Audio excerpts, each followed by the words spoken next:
palavra da salvação. Glória a vós, Senhor.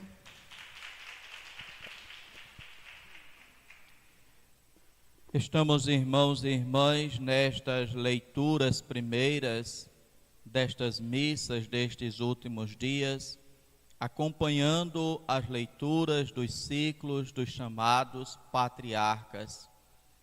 Começando com Abraão, que foi aquele chamado por Deus para formar, para constituir o seu povo. Vimos então, através da liturgia da palavra, o chamado de Abraão, a resposta de Abraão e a promessa que Deus fez a Abraão, deixando assim como que no ar esta promessa que Deus havia feito a Abraão, de lhe dar filhos, uma descendência numerosa e de lhe dar uma terra para esta sua descendência. Terminado o ciclo de Abraão, nós passamos na liturgia da palavra a acompanhar um pouco da história de Isaque, o filho de Abraão, também chamado o filho da promessa. Terminada a história de Isaque, a liturgia da palavra nos apresentou a história de Jacó, a história de Israel, aquele que deu origem às 12 tribos de Israel.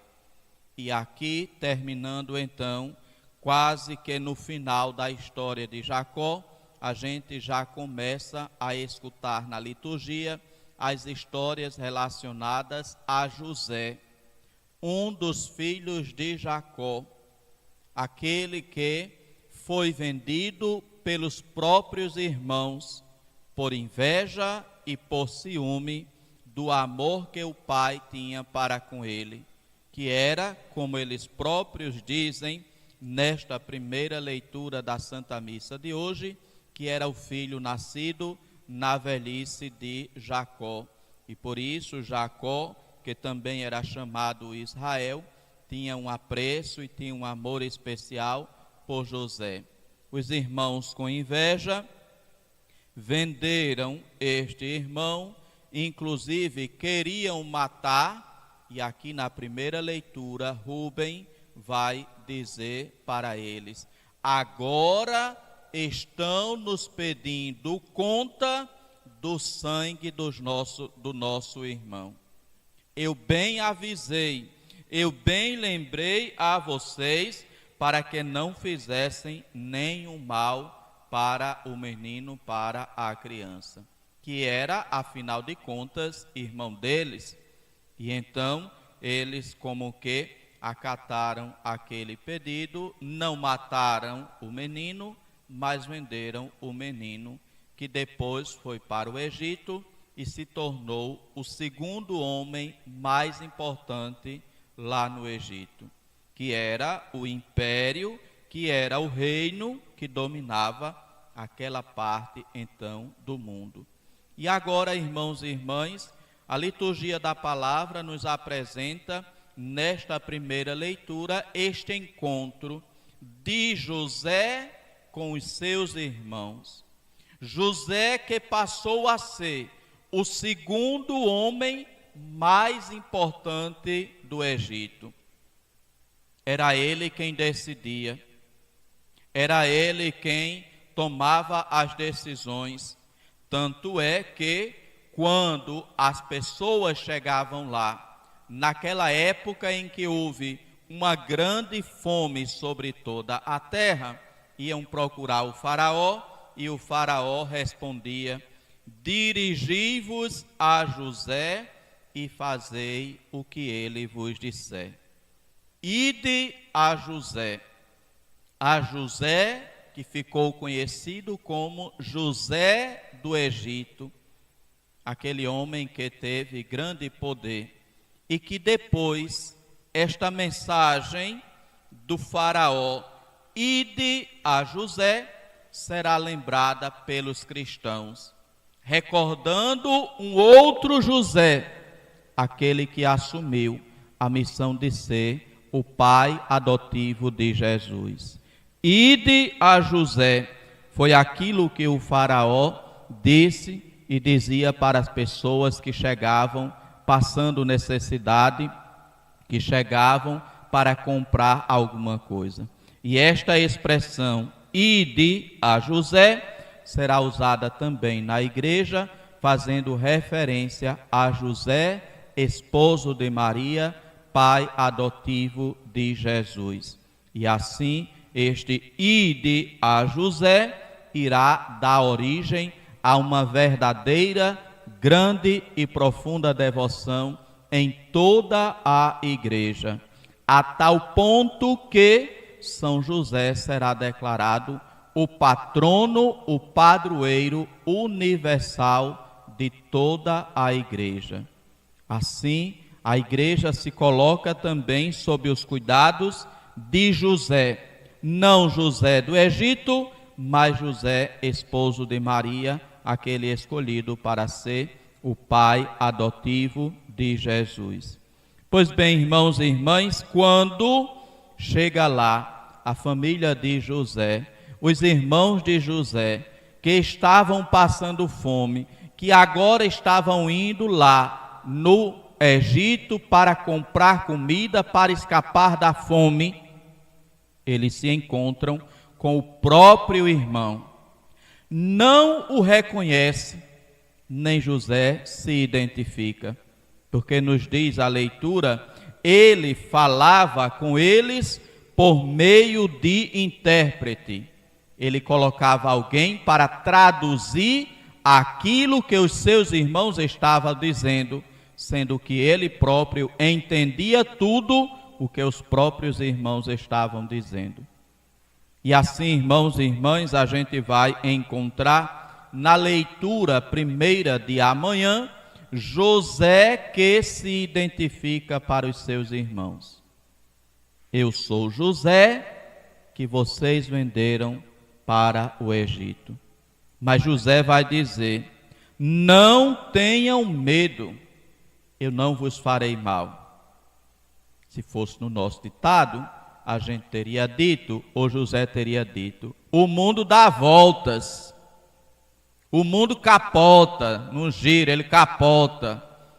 Um dia vocês estiveram por cima, bateram em mim e até me venderam como escravo para os outros. E agora vocês estão aqui, passando fome e dependendo de uma decisão que eu tome. Mas José vai dizer, não tenham medo de mim, eu sou José, vosso irmão, a quem vendestes para o Egito.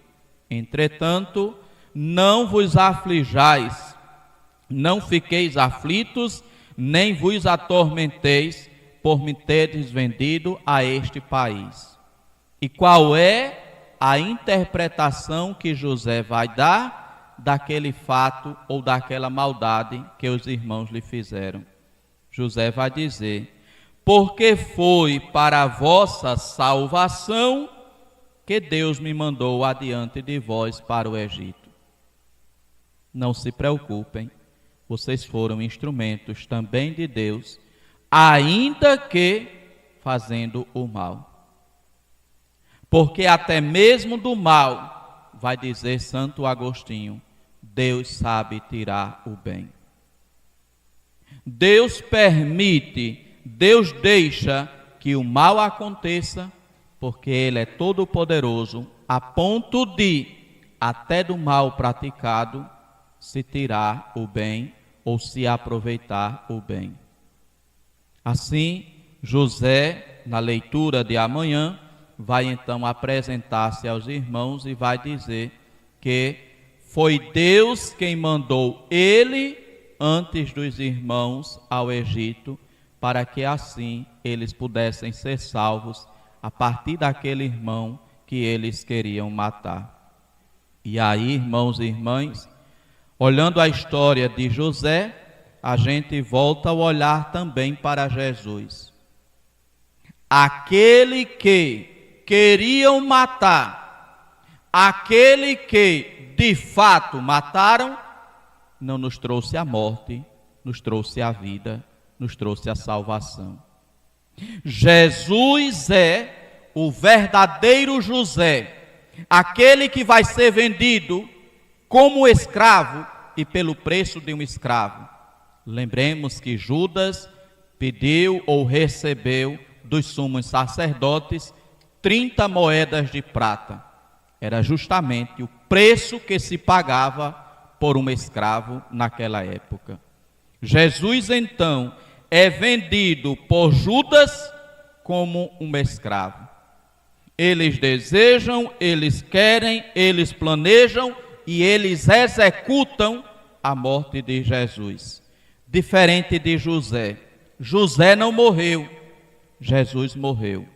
Mas a morte de Jesus trouxe a vida para toda a humanidade. O maior mal que se podia fazer, matando o Filho de Deus, redundou no maior bem também para nós, a humanidade, porque foi pela morte de Cristo, pela sua obediência, que nos veio a graça da salvação. A tal ponto que a igreja chega até mesmo a proclamar na vigília de Páscoa: ó feliz culpa de Adão, que nos mereceu tão grande Salvador. Para dizer, até do mal que é o pecado, Deus soube extrair o bem, para nos oferecer o seu Filho para nossa salvação. Aprendamos então, irmãos e irmãs, com este olhar de José, que tudo pode redundar em nosso bem. Vai dizer São Paulo: tudo concorre para o bem daqueles que amam a Deus, daqueles que confiam em Deus, daqueles que esperam em Deus, daqueles que acreditam em Deus. Até o mal que à primeira vista podemos chorar e lamentar, depois a gente pode perceber neste mal a mão de Deus também agindo. Pois São Paulo vai dizer: o Senhor esteve ao meu lado e me deu forças. Assim também o Senhor permanece ao nosso lado e nos dá força, nos deixando passar muitas vezes por experiências dolorosas, como José passou, sendo vendido pelos seus irmãos para o Egito. Mas estas experiências devem nos fazer crescer e fortalecer na fé, e não querer o mal para aqueles que nos praticaram o mal, mas fazer o bem para todos, como nos ensina Jesus. Que o Senhor nos ajude, que o Senhor nos ensine a seguirmos o exemplo de José, vendido pelos seus irmãos, mas que soube ver na maldade praticada pelos seus irmãos a mão do Senhor agindo em seu favor e em favor dos seus próprios irmãos. Louvado seja nosso Senhor Jesus Cristo. Meditemos, irmãos e irmãs, nesta palavra que nos diz então o faraó ao povo que chega lá pedindo ajuda, pedindo alimento para matar a sua fome: dirigi-vos, ide a José e fazei o que ele vos disser.